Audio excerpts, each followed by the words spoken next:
my channel. My name is Brianne Beebe and I'm a high school math teacher. I've been using interactive notebooks for the past 5 years, and for today's video I'm sharing some hacks. If you're new to my channel and interactive notebooks, make sure you check out the video that I posted last week before this one. It was all about the things that you have to consider before starting interactive notebooks. My first set of notebook hacks revolve around things that you can do in your classroom to help you implement interactive notebooks. My first main hack is to use supply caddies. So these caddies I picked up from the Dollar Tree, and they work perfectly to hold 4 bottles of glue, highlighters, and scissors. I even labeled each section so that students know exactly where everything is supposed to go. I organized my students by tables, so each bin has its own table number so they know exactly which bin to take. And there's a label for where to return the bin so students know exactly where to put them. I've also used signs hanging from my ceiling to label my tables, so students know which table they sit in and they know which bin to collect. My next hack is having a designated spot on the board for students to get the information that they need. So I've sectioned this part of the board off. They get the date, although they have to figure it out because they're in math. They get the title of the page that they're adding and the page number.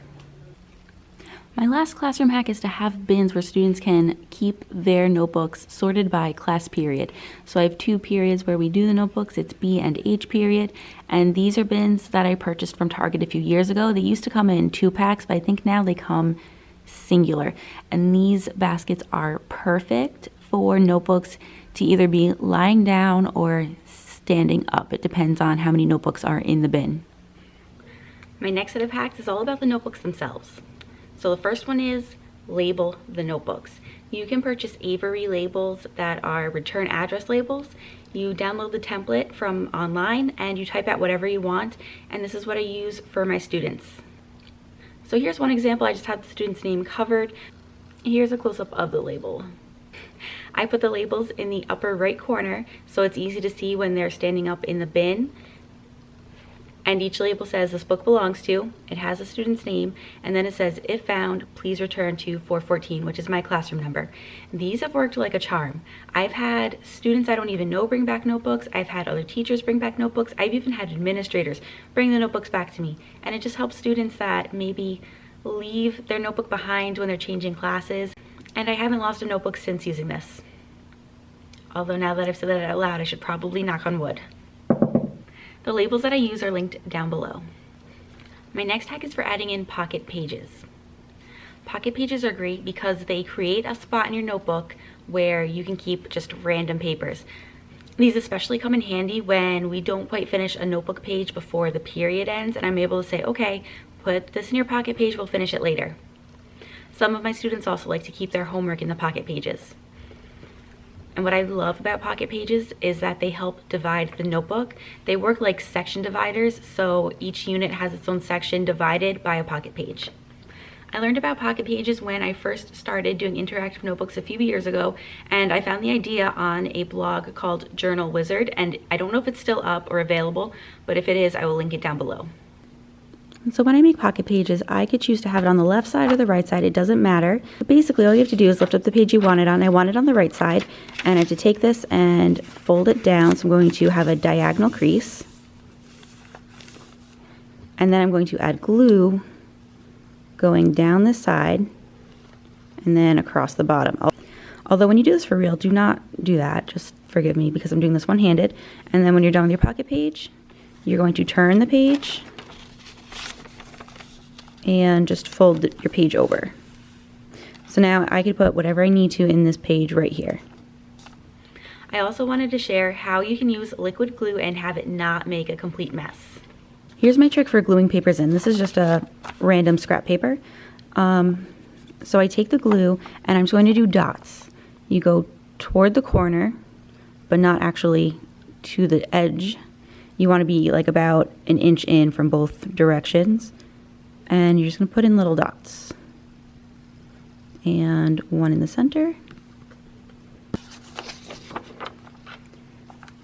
And then just place it down and press. And so when you go to press the glue, because it's not too close to the edge, it's not going to seep out and cause your pages to stick together. So this is the trick that I've been using to be able to use liquid glue in my notebooks without any issues.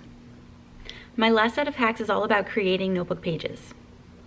When I create my notebook pages, I use a template that I've created in Microsoft Word, and using this one template, I've been able to make 3 different types of pages based on the needs of the lesson.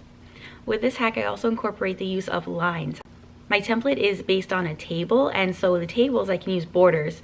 And if I have a solid border, I have my students trained to know that that is a fold line, and when I use a dotted line border, they know that that is a line to cut. This helps foldables go much more smoothly. And every now and then I do have students that forget that the dotted lines are for cutting and the solid lines are for folding, but that's why we make extra copies. I'm sorry, my computer screen's doing this funky thing, but I don't have screen recording set up, so we're gonna have to make do. So I made a template in Microsoft Word that I can open. I saved it in my OneDrive, so it's always there. And basically, I made the margins as tiny as possible and put in a table so that I have 2 cells in one row. So if I'm using this template for a single notebook page, I can have it repeated on both sides of the paper, and I'm saving paper using it this way, and I just cut it down the middle for students. The next way that I use this template is if I'm doing like a 2-page spread of notebook notes. So there's a left side and a right side that students are writing on. Each student gets their own sheet, and I have each student cut their paper in half.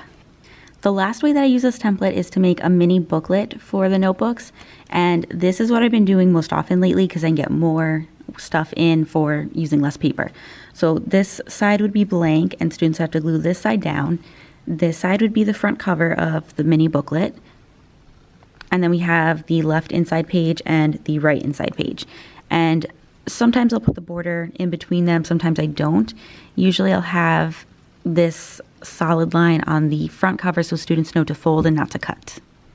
For your convenience, I'm going to have all 3 templates available as downloads from my blog. So if you are interested in having these templates available to you, just check the links down below. So that's everything for today's video. If you have any other input or something that you think I've forgotten or that you do differently, please share it below so that other teachers can learn. If you found this video helpful, please like and share so that other teachers can find it. And if you'd like to stay tuned for future videos, make sure you subscribe. As always, thanks for watching.